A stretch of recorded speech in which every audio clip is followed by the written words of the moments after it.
ปีกรรม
ตังสัพพยัญชนะเกวะละปะริปุณา ปาริสุทธังพรหมจาริยปกาเส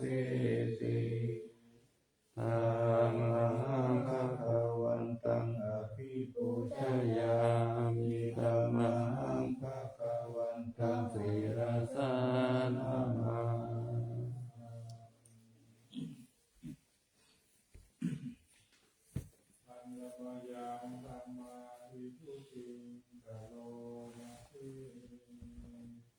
โยโสสวากขาโตภะคะวะตาธัมโมสันติติโกอาคาลิโกเอหิปัสสิโกโอปานะหิโกปัจจตังเวทิตาโพวิญโยหิธัมมังธัมมังอภิปูชยามิธัมมังธัมมังศิรสานามา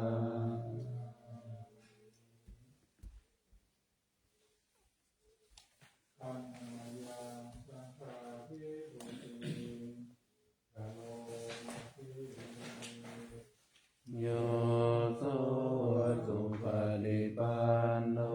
ภะคะวะโตสาวกสังโฆโอ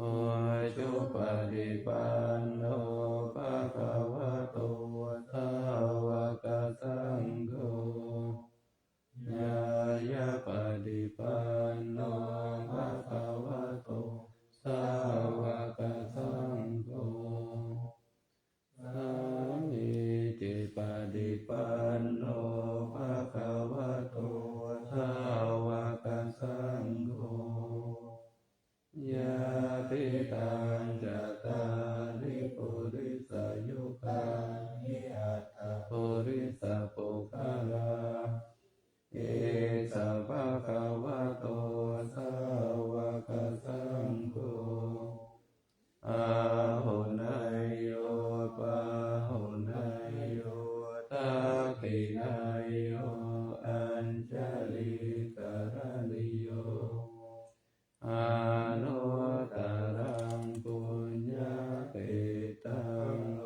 กัสสะธัมมังสังฆังอภิปูชยา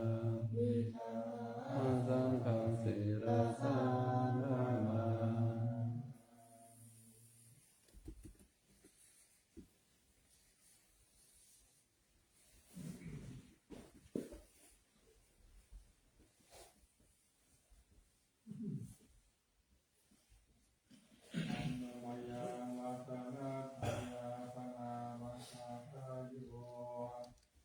เทวาสังเวชาปริจิตนา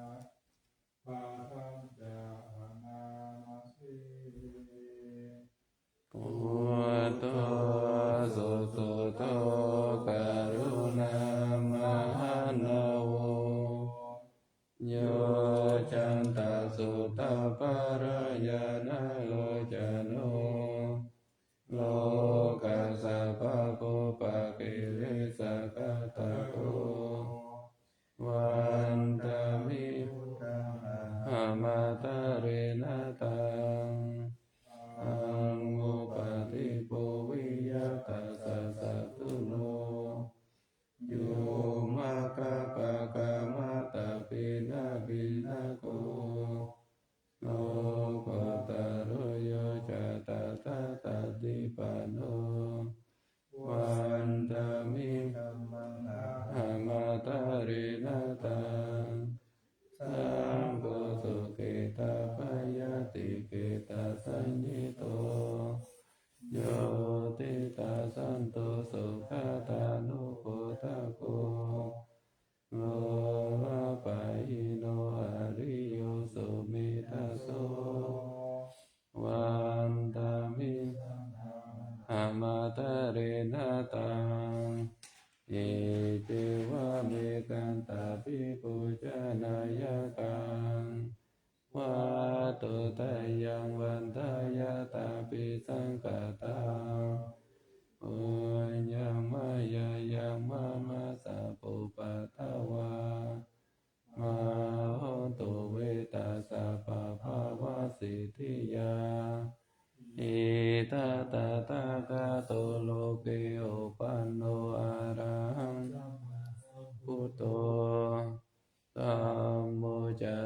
เสโตนิยานิโก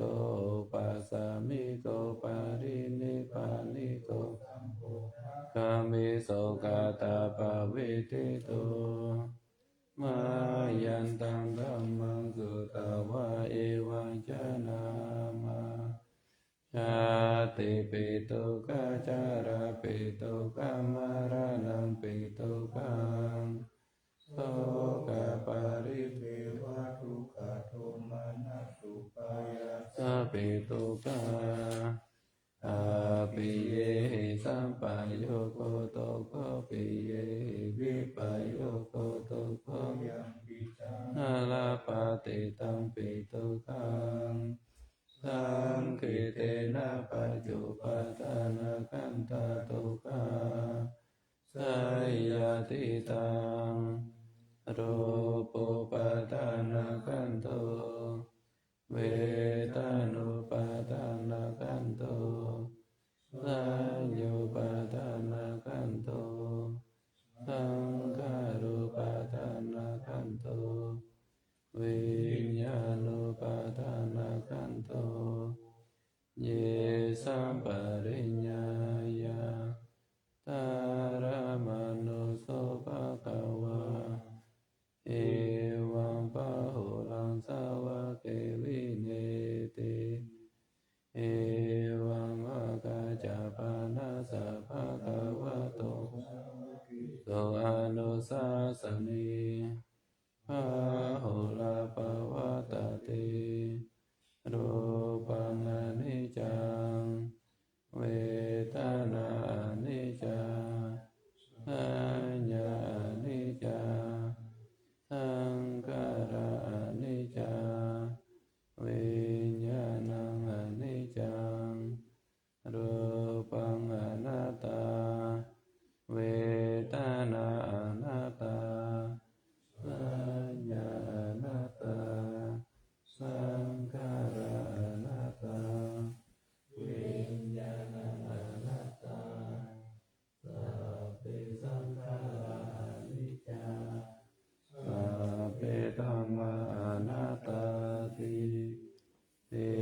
มะยังโอตินะมหาชาติยาจารามรณีนาโสเกปาริเตเวตุเก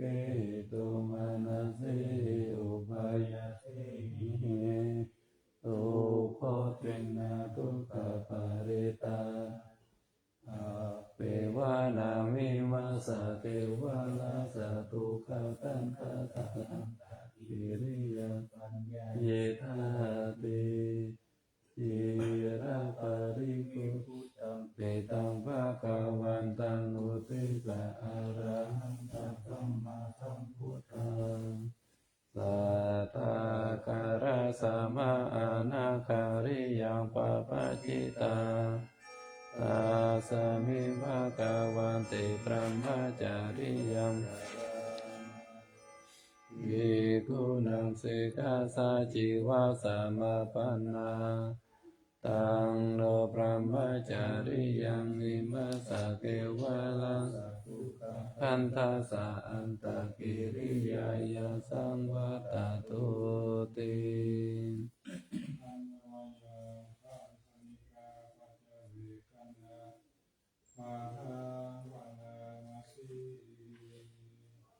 ยา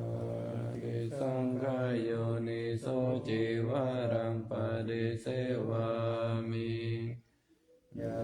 วะเทวะสิตาสัพพะดิกาตายาอุณหาสัพพะดิกาตายานังสัมมากัสสวะตาตาปัสสิริงสัมปัสสัมปัสสะนังปะดิกาตายายาวะเทวะปิลาปะเดชะตานาตาปะเดสังขายโยนิโสปะเดเสวามิเนวะทวายานามาตายานาบันดานายานาวิกุสานายายาวะเทวะ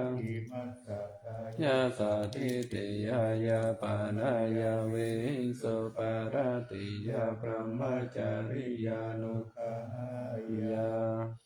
เอติปุรานัจจเวทานังปะดิหังคามินาวัจจเวทานังนะโอปาเตสามิยาตาราจามิภวิสติอนวัชตาจะปะสุวิหารจันติปาดิสังขายโยนิโสตินาสานังปาดิเสวามิยาวะเทวะริตัสสะปฏิฆาตายาปุณหสัพปฏิฆาตายา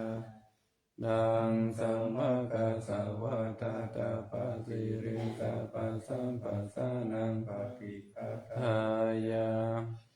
ยาวะเทวะอุตุปาริสายาวิโนทานังปฏิสลานารมัทังปา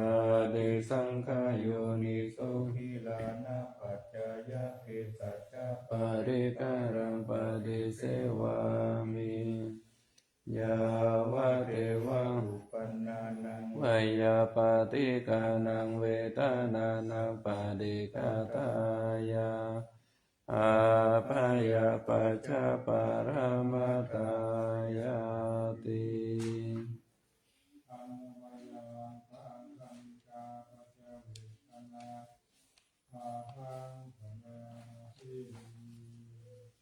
ยะเทวตาสันติวิหารวาสินีโทเปกะเรโกติกะเรตาหิตาหิตาธรรมตาเนนะภวันตุโกจิตาโส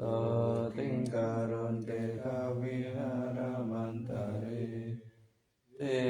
ระจัมมัจจานาวะกาจภิกขโวสารามิกาตานาปะกิอุปัสสกากามาจเตสานิกามาจอิสราสัมปนาปุตตะสุขิตาภวันตุเตชาลาภุจเยเปจาอันตสัมภวา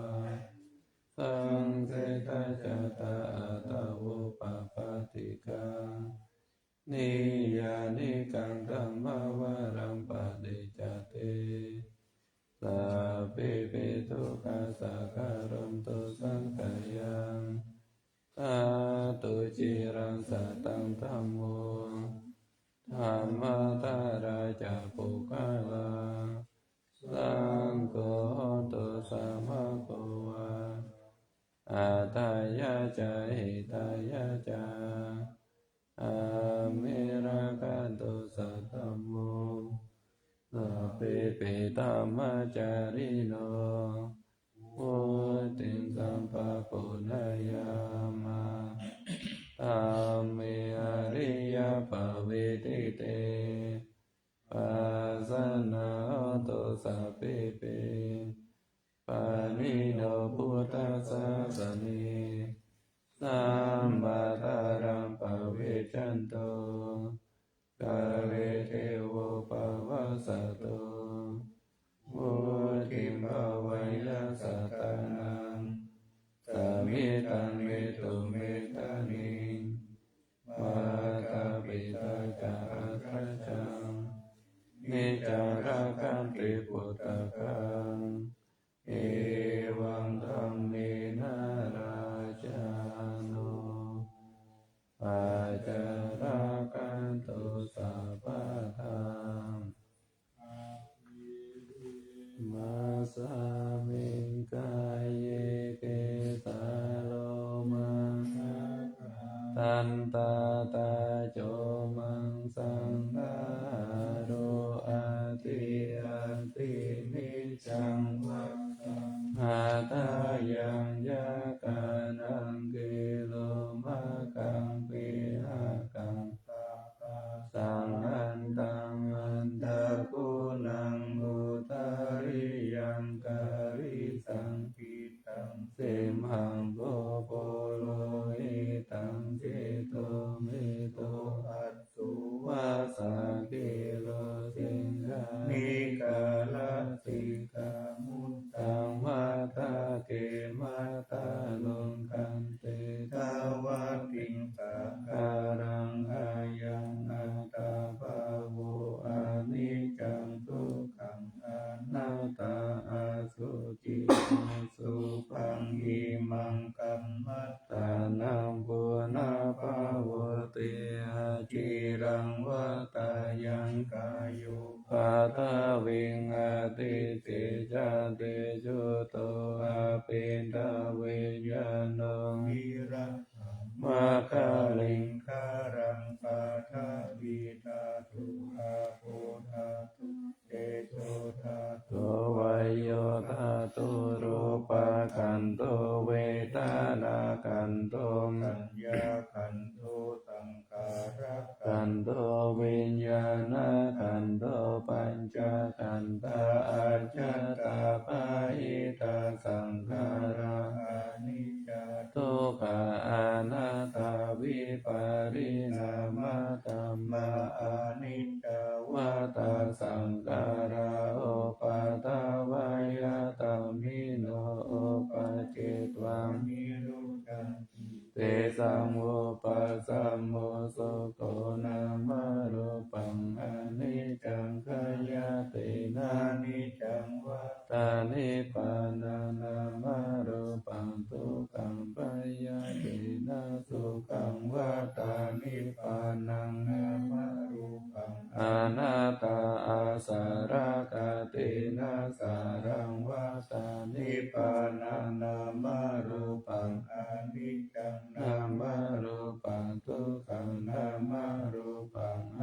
นัตตานิจังวัฏฏานิพพานังทุกขังวัฏฏานิพพานังสารังวัฏฏานิพพานังนิพพานังปรมังสุขังจานันตานาปานาสติอิทานันทาภิกขุอารัญญังโรคามูลกาโตวาสุญญาการกาโตวานิสิตาเตปาลังกังปุจิตังปุจุงกายาปานิทายาปาริโมขังสเตโงปาตาเปตวาโสสะโตวาอาสาสะเตสะโต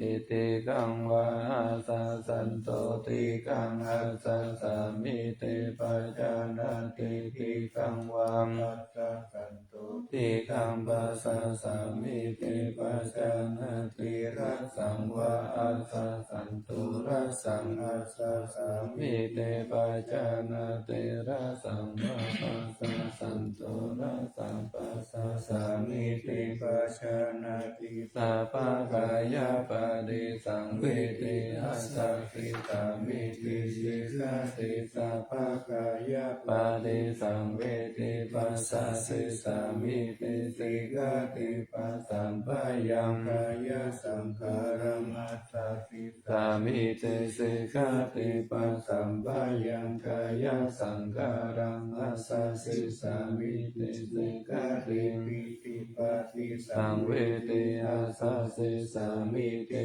สิกขาติปิติปะติสังเวทิปัสสะสิสามิติสิกขาติสุขปะติสังเวทิอัสสะสิสามิติสิกขาติสุขปะติสังเวทิปัสสะสิสามิติสิกขาติจิตตสังขาราปะติสังเวทิอัสสะสิสามิติสิกขาติจิตตสังขาราปะติสังเวทิปัสสะสิสามิติสิกขาติปัสสัมปะยังจิตตสังขารังอัสสะสิสามิติสิกขาติปัสสัมปะยังจิตตสังขารังปัสสะสิสามิติสิกขาติ จิตตปฏิสังเวทิอาสาสิสามิติสิกขาติจิตตปฏิสังเวทิปัสสะสิสามิติสิกขาติอาภิปโมทายังจิตตังอาสาสิสามิติสิกขาติอานิจจานุปัสสิสิสามิติสิกขาติธัมมาสหังจิตตังปัสสะสิสามิติสิกขาติธัมมาสหังจิตตังปัสสะสิสามิติสิกขาติวิโมจายังจิตตังอาสาสิสามิติสิกขาติวิโมจายังจิตตังปัสสะสิสามิติสิกขาติอานิจจานุปัสสิอาสาสิสามิติสิกขาติอานิจจานุปัสสิปัสสะสิสามิติสิกขาติวิราคานุปัสสิอาสาสิสามิติสิกขาติวิราคานุปัสสิปัสสะสิสามิติสิกขาตินิโรธานุปัสสิอาสาสิสามิติสิกขาตินิโรธานุปัสสิปัสสะสิสามิติสิกขาติปฏินิสกานุปัสสิอาสาสิสามิติสิกขาติปฏินิสกานุปัสสิปัสสะสิสามิติสิกขาติอายังวุจตานันตอานาปานาสติสติเมตตาจาสุปมารณสติ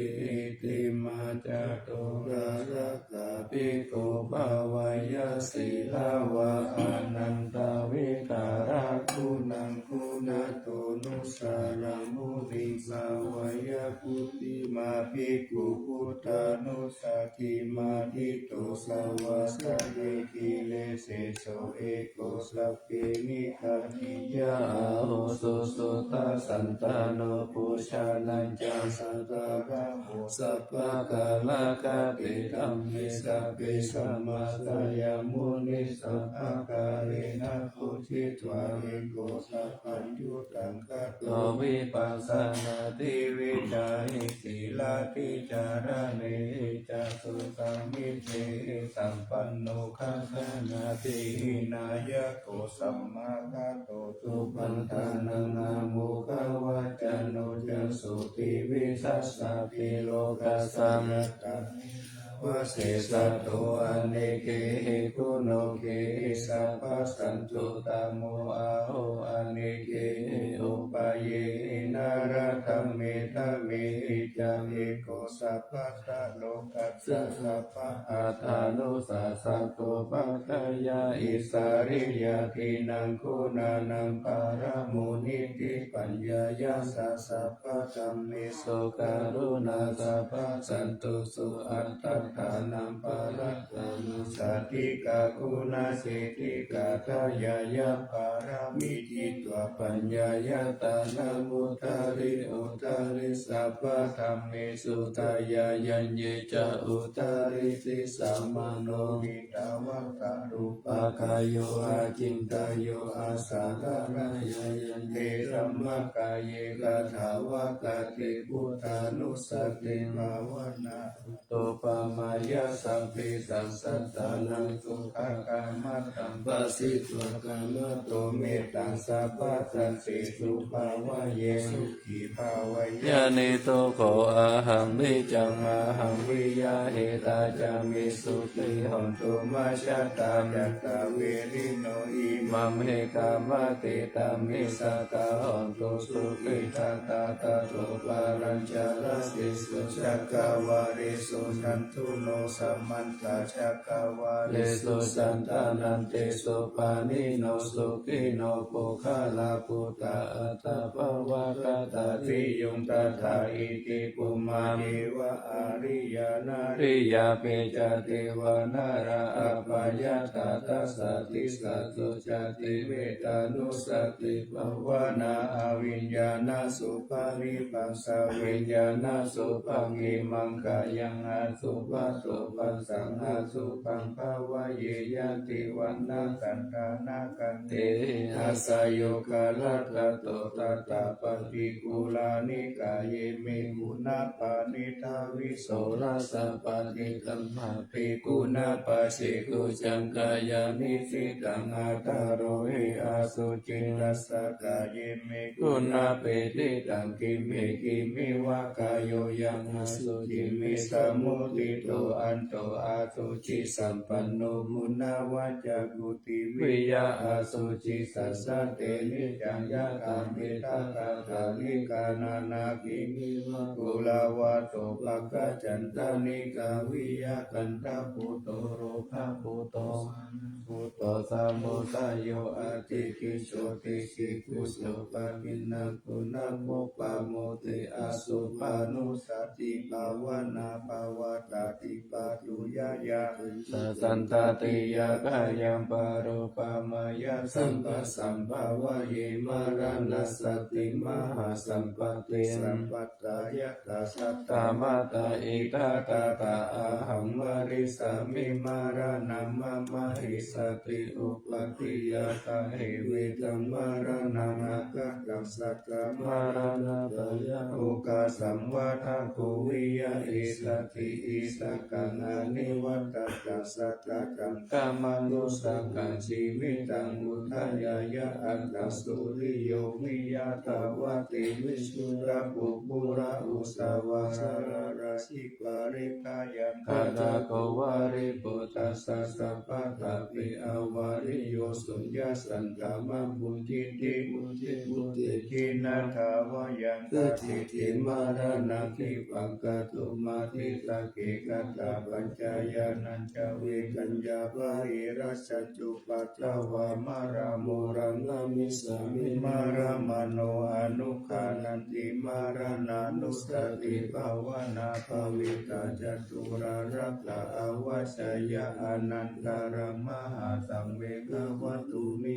ตาอติตาวิริโยจักิจาราบายาติจุติอาปายาอาติตาอาปัตตะกวัตตะทุกขังอิตานิอาหาระกเวสิตุสังสังเวกวัตุมิอิมานิอัตตะปะโตจัสยามปิเทวะเอมังวิทิโยอาศิวติสัตตมัตตาหิตาปิลาติปัปปุติสุติวิปุลาภาปาริปันโตเตตังสุขังมุนิปัสสัตตมัตตังสุตินาทินามามิพุทธังคุณาสักการันตังสัตตาสัตตาหอนโตสุเพอเวราคาโยชิกัญโยสักกาโลทุกันโตรัสสันติสัพเพมารานังอาหันจานามามิธัมมังโมนิราชติสิกัสสัตตาสัตตาหอนโตสุเพอเวราคาโยชิกัญโยสักกาโลทุกันโตรัสสันติสัพเพมารานังอาหันจานามามิสังฆังมุนิราช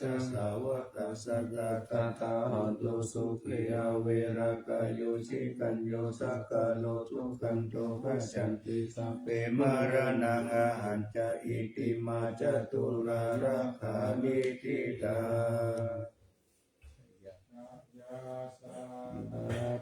ตาพุทธาสิตวามารังสาวานังจตุสัจจังมาตาราสัญเยปิวิสุนาราสะปะตันหังการาทายโยพุทธะตาวิสาเตนะยะตาสัพเพปฏิทิตามัยหังมัตตะเกเตโมนิสาราสิเสปฏิปิโตมัยหังพุทโธธัมโมทาวิโลจาโนสังโฆปัญจิติโตมัยหังอุริสัพพะโกนาการุวาทาเยมิอนุรุตโตสาริปุตโตจัตตัคคิเนโกนัญญูปิติปัสสะมิโมคคัลลานุจาวะมะกิลักขิเนสาวะเนมัยหังอาสุงันทาลาหุลักขสัพโพจามหานะโมภะสงฆ์ มะโสกะเกเกตันเตปิจิปะคะสามิปะปังการโรนิสินโนสิริสัมปันโนโสภิโตมุนิปุงคาวโกมาราคัสสะโปติโรมหิสิตาวะระโกโสไมตุวัฏเนนิจังปฏิสาธิอุลาคาโรปุณโนอังคุริมาโนเจนุปาลีนันทสิวาลีอิเมปัญจมหาเถระนาลปิยกามะมะเสสาสิติมหาเถระจิตาวันตาสิโนรัสสะชะลันตาสิลาเตเสนะอังคมังเกโสสันติตารัตตานังปุระโตอาเสสะพิเนเมตาสุตตะกังทัสสะกังปัญจโตอาเสวังเมอังคุลิมาลาตังกันธโมระปาริตังกะอาตานาติยสุตตะกังอากาเสยะตานังอาเสเสสัพพะการะสันติตาสินานังภาระสัมยุเตธัมมะภะการะลังกะเตวะสัตโตเมสกิเจนะสัมมาสัมพุทธปัญจเรวตาปิตาสิสัจจตาภะอิรัจจันตุปัตตวะอาเสสามินายังยันตุอานันตะปุณติสัสสะชินาปัญจารมะเดวิหารันตัมมะเหตาเลสัตตะภะเลตุมัสสะเปเตมหาปุริสัสสะภะอิเจระเมกะโตระโกสุระโกพุทธานุภาเวนะชิตุปัตตะโวธัมมานุภาเวนะชิตาริสังโฆสังฆานุภาเวนะชิตันตารายโยจารามิธัมมานุภาวะปานิโตติชัยยะปัญจาระปันนารัสสะตตานิทิตาอินทาชันติเทวะจัตตาปัมมะจัตตามหาปัมมะจัตตาอิสิจัตตามหาอิสิจัตตามุนิจัตตามหามุนิจัตตาปุริสัจจัตตามหาปุริสัจจัตตาจัตตาวาเตจัตตามหาจักรวาเตจัตตาพุทธจัตตาปัจเจกพุทธจัตตาอรหันจัตตาสัพพสิทธิวิชาจารนังจัตตาสัพพโลกาจาริยานังจัตตาสัพพโลกาภิปติยานังจัตตาอิเตนะสัจจวัชเชนะสุยังสุวัตติโหนตุตุยังสวายานะโมพุทธัสสะนะโมธัมมัสสะนะโมสังฆัสสะสยติตังโหโรสวายาสเวจายโยธัมโมโลเกอนุตตโรสัพพสัตตาหิตากายกังกาวังกันหาเหเตวะเตปาริวะเชราชตันเตอามานุเตภาวะเกลายะเกนะเกวิเตตุเตอากาลัมมาระเนนะวะสัพพสัมมาระนามุตโตภะเปตวะกาลัมมาริตังตาเสวะอนุภาเวนะหนตุเตโวสุขิสัตตังทัตติลังสัมมาตายะธัมมังสุจาริตังจาเรตาเสวะอนุภาเวนะหนตุเตโวสุขิสัตตาวิกิตังกิติตังกุชังคาระเลวะจานังคารุงปะเลตังเกสานังสุตวะตัสสะอายุปวัตตาติสังกัตวะพุทธรัตนังโอสัตตังอุตตมังวรังอิตังเทวมโนสานังพุทธเตเชนะโสตินานะสันตุปัฏฐวาสเปรุขาวุปัสสมิโตเตสังกัตวะธัมมารัตนังอุสัตตังอุตตมังวรังปะริราอุปัสสมานังธัมมเตเชนะโสตินานะสันตุปัฏฐวาสเปปยาวุปัสสมิโตเตสังกัตวะสังฆรัตนังอุสัตตังอุตตมังวรังอาหุนยังปาหุนยังสังฆเตเสนะสุทินานัสสันตุปัฏฐวาสเปโรคาวุปัสสมิตุเตเตจันตุเตวะมนุสสา นังกะทุกขังปิติกังรัสสังอัมพิลังวารนันเจวะสัพพะปายาทิวินาสันตุเอกตาวิจิจตุปัญจวินาตถายาวะตุกังวินาสันตุชีวิตานังรัตันตุเตชีวิตานังรัตันตัสสะอายุวันนังสุขังภาลังชีวิตานานุภาเวนะโหตุเทวสุขิสัตตาชีวิตานันจโยตัตตะโอสัตตังอุตมังวารังกาลิรังทุกขังนาสิติเปกัตตังกานามุตตมังตัสสะมะการยะกัลลายานังนิจายังสัมปารายานังปุญญานิปาราโลกัสสมิปาปิตาโหติปานินังอิมินาจิวิตานินาธัมมากังกิงกวิสัสสิติกายุกาสัตตาโหตุสุขิตาโหตุสัพพตายุโสตตาติตาคัจจังสีลาวันติสุตติสุนานาตาวรังกัตวาจิวิตานังมหาภาลังเอวังมหิสิกาเอสายติตังปุญญาสัมปตาตัตตมาธิราปัสสังสันติบันติตาคตาปุญญาตันติอาทิอุนาสาวิชโยนิพิโตอาสามาปิเนเบ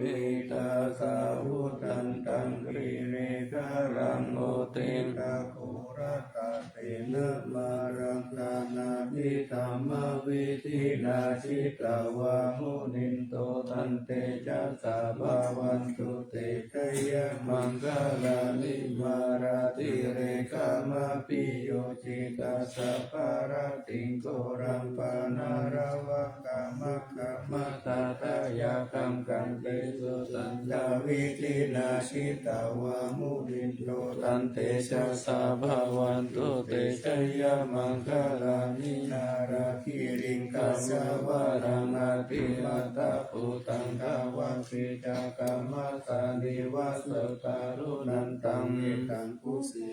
วิธินาชิตาวามุนินโตตันเตจัสสะภาวันตุเตชยมังคลานิตาคาคัมมาเตหันตาโสตารุนันตังกาวันติโยชนะปัตตังกุลิมาลาวันตังอิติปิสังฆตามโนจิตาวามุนินโตตันเตชัสสะภาวันตุเตชยมังคลานิกันตวนาคาตามุตารังเอวะคาปินิยาจัญจายาโตตาวาจานังจานากายามะเจสันเตนะโสมาวิตินาชิตาวามุนินโตตันเตจัสสะภาวันตุเตชยมังคลานิสัจจังวิหายามะเตสัจจภาวะตาเปตุงวาตาปิโรปิตามะนังอาภิอันทาภูตังปัญญาปฏิปัจจานิโตจิตาวามุนินโตตันเตจัสสะภาวันตุเตชยมังคลานินันโทปนันทาภูจาคังวิปุตังมหิติปุเตนะเตระปุญญเกนะตัมมาปยันโตอิทุปะเทสะวิปินาสิตาวามุนินโตตันเตจัสสะภาวันตุเตชยมังคลานิทุกขาทิฏฐิปุญญเกนะสุตัตตะหัตตังธัมมังวิตุติตุติมิติภาคาปิตานังญาณกเตนะวิธินาชิตาวามุนินโตตันเตชัสสะภาวันตุเตชยมังคลานิเอตาปิพุทธชยมังคลาอัตถกถาโยวาจโนตินาติเนสารติมะลังปิเอตวานาเนกวิวิธานิจุปัตตวานิโมกังสุขังนาติกามายานาโรตปัญโยมหาการุณิโกนาโตเอตายะสัพพปานินางปุเรตวะปารมิลังอาปันโตสัมพุทธิมุตตามังเอเตนะสัจวะเชนะหุตุเตชยมังคลาชยันโตโพธิยัมเวสักายานันติวัตโนเอวังตาวังวิชโยอิสยสุชยมังคะเรอปาราสิตาปาลังเกสิเสปัตตวิโปคะเรอภิเสเตสัมภะพุทธานังอาคัปปะโตปะโมนะติสุนักขัตตังสุมังคะลัง สุปปาตังสุโหติตังสุขโนสุโมโหโตจักสุริตังตัมมาจาริสุปัตตกินังกายกัมมังวาจากัมมังปัตตกินังปัตตกินังมโนกัมมังปานิทิเตปัตตกินาปัตตกินังนิกัตตวนาราปันตันเตปัตตกิเมเทวานิกายสเปนานันตวันนิโนนามังวาเยนะอาคันจงเยตันเยตติสาสาหาปะพุตตาจติมาคิลังโลกตินามานาสาวังคะเกโมคตารังนาคันจันตวะอาสิตาติตังสุปรมาปารมัตโตจาพุตตาอิทิมัตโตสาหัสนังภูมารุปิโตจาโสสะคะสมิติงวานังสาหัสสะพรหมโลกานังมหาพรหมทิติตาติอุปปันโนสุติมันโตปิตัมมะกายโยยัสสันติโสตัสสิสะอิสาราภูปัจเจกาวัสสวัตติโนเตสัญจมัสสะโตอาคาริโตปาริวานิโตเตจังสุปิอาภิกันเตสินเจเตเวสะพรหมเกมาราเสนาอภิกามิปัสสะตันตสัมมาทิยังเอตาคันหาคาปันทาตาราเกนะปันทามันโตโวสามันตามาริวาริตามาหุมุจิตาโกจินังเวติตาตามหาเสโนกันหาเสนานาเปสายิปานินาตาลมาหัจจังสารังกัตวานาเประวัญญาสาปะวุสะโกเมโกตนายันโตสาวิทุโกตัตตาโสปัจจุตาวัตติสัมพุโสอาสยังวัตติสัญจตปะเป็นอภิญญาวะวะเกตวานะจังกุมาตโตอามันตยิสัทธาสาวะเกสาสเนรติมาราเสนาอภิกันตาเตวิจานาตาภิกขโวเตจาอัตถะปะมะคารุสุตวะพุทธัสสะสัตตนังวิตาราคิปักขมุงสุมันติอิชายุสัพเพวิจิตาสังฆมาปายาติตายาสสสิโนโมตันติสาหุเตสาวกติสนิโตตาเตมหาสัมมายสุติจาโตมังคาราสุตเกตัมมะจิเตราหุโลวาเตตัมมะจักเกปะระปะเวเนวัตตาสมิติตาตาอัปปมายาอนัปปะตาธัมมะปิตามะโยเจตากานานาโตอาสังขโยติสัมมาคัตตานิกุมานิวายานิวะอันตาริเกสัพพิวะพุทธาโตมานาภาวันโตอาโตปิสักกัจจันสุนันโตภาสิตังสุภาสิตังปิจิติโวกาลิมุปุญเยตาโตภาทาการังมาคันตมุปาติสังอนุการะการังตัสสะมาหิปุตานิสัมมิโตสัพเพเมตังกโรธรรมโนเสยปัจจายังอุเทสุภาลาหังคาตาปะติกายติวาจาระโตจาหารันติเยปะลิงปัจโจปะการังอภิกังขมานานิปุมานุสตานุกานุภาวะภูตาวิเศษนามาหิติกาจาอาติสัมมานามานุเสหิยตัสสะมาหิเนราคาตาอาปามาตาสัมมาตาโมหิมัจจาราจามหาสาเรอุนเหสุริยสันตังปิสาเรอุตะกังกยะตาตาโตกะกะจะกิจาจะกังกังกุลานาเสนาคัมปะกะยันติติวารติมัจจิปานิสิกิยะเอวังกิติสาหกัตตะสาหายาติหิปิสิโตเกนะนุโกปะเยนะยะติตุ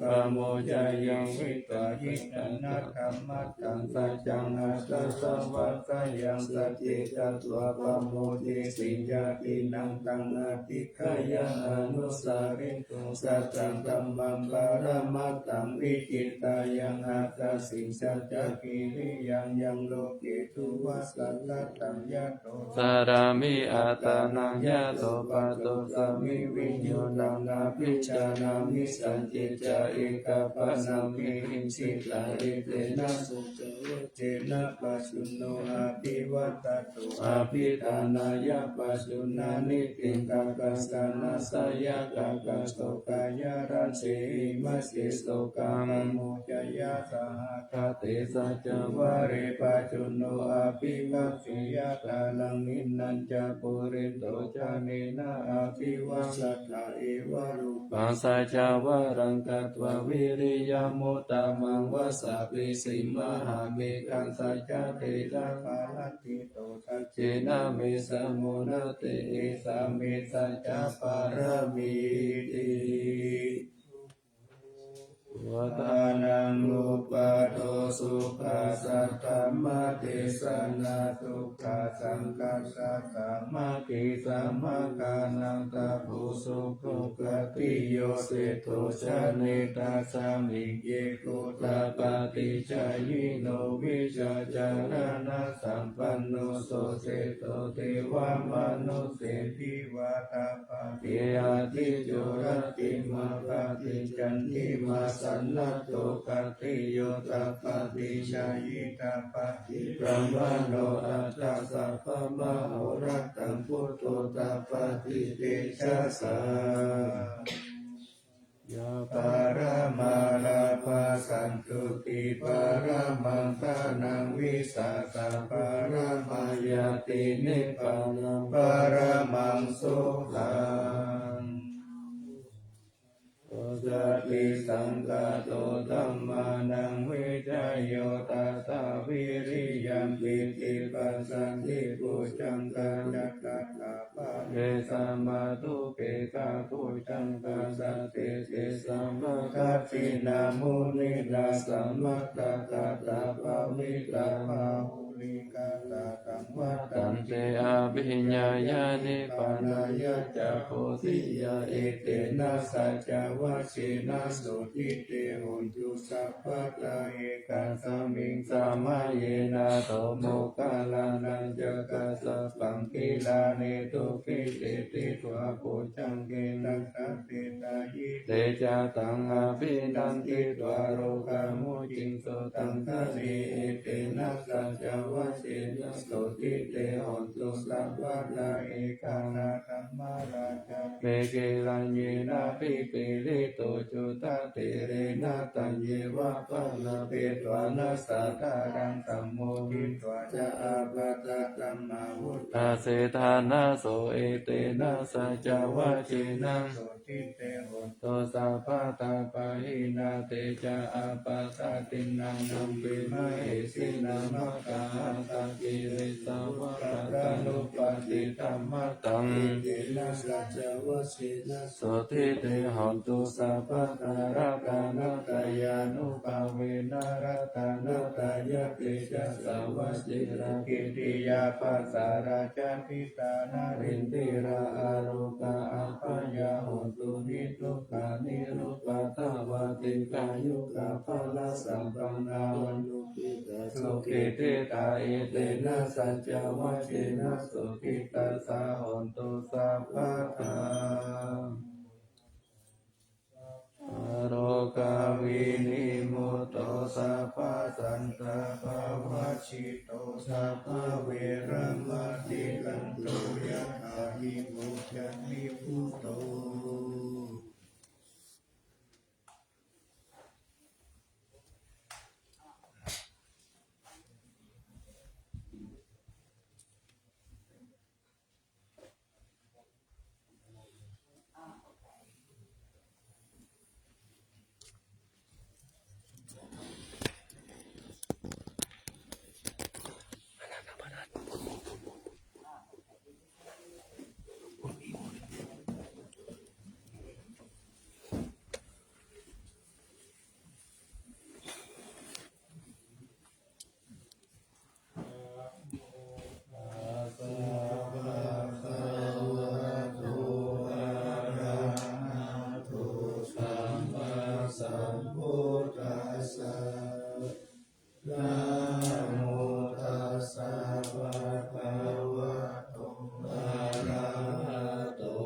มมาสัมพุทธัสสะ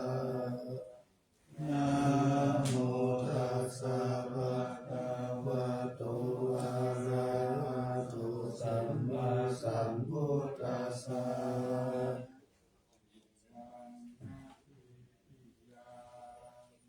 เกสาวาระมาคารุกังวารัญญาตาตุสุเทวนามาคังนาราติเวหิสัพพพุชิตังอาหังวันทามิสัพพะทาปัญญาวารัสสมิงเยวะจันทิมาอิวะทารายาปิตากัตตะเยสาสนานิยานิเกติโมกขาปัตตมาวารังอาปายานิวารานังอาระหังสัทธโสปานังปัตตมังอุปัชฌังภาลังเกตุปัตตจีวรังยังยังชาตังสังฆมัจฉิพุทธัสส